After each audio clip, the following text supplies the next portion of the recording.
My name is Brandon Hall. I live in the Central West End in the city of St. Louis. I have a arts and crafts period house that was built in 1908, kind of traditional for some of the neighborhoods in the Central West End.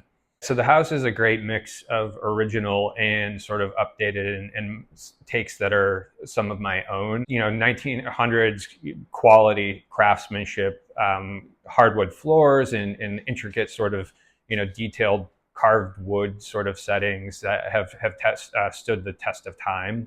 I think the things that decorate my house or that I filled it with are kind of unique but historical, I would say. So I've filled everything over the course of a few years by going to estate sales and sort of over the course of that time piecing together room by room, piece by piece, things I thought went together but also were historically either accurate or significant and that told a story. I have a grandfather clock that dates back into the 1770s.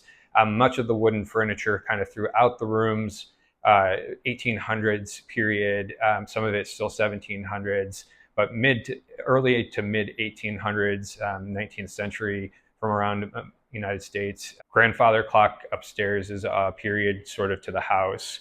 And then art is just kind of filling in. So the art, I try to sort of mix a contemporary and that mix of old sort of British maritime from the 19th and 18th centuries, and then some sort of, French sort of influence sort of things. One of my favorite rooms in the house is what I call my presidential reading room. I read in there every night. It is filled with presidential records and papers, portraits of presidents, signed things by presidents. I have a marble bust of James Madison on my writing desk in there. And one of my favorite pieces, which is an old secretary that was sourced from a castle in Wales from around the 17th century, the end of the 17th century. Really intricate, ornate piece that is kind of, to me, the perfect sort of centerpiece of the room. It's opposite where I sit and read every night. And I find myself kind of when I'm done with my reading, just staring at some of the woodwork and the inlays almost every single time. The dining room is full, I would say, of history. So the centerpiece is definitely that grandfather clock. It's as old as the country. Some intricate old pieces in there, a dining room table that's as old as my house is. And each of those kind of have history. Redid the chairs to the dining room to have a gold and blue, which are kind of my favorite sort of colored pattern, fleur-de-lis pattern as a tribute to St. Louis and a way to kind of add a little bit of a modern element. For my bedroom, I think one thing I did that was unique is it's actually painted 3 colors, but it's hard to tell that it's painted 3 colors. So you get sort of a 3-way sort of pop with color. You get kind of the dark sort of moodiness on the walls that just kind of makes it a cozy sort of place to go to sleep.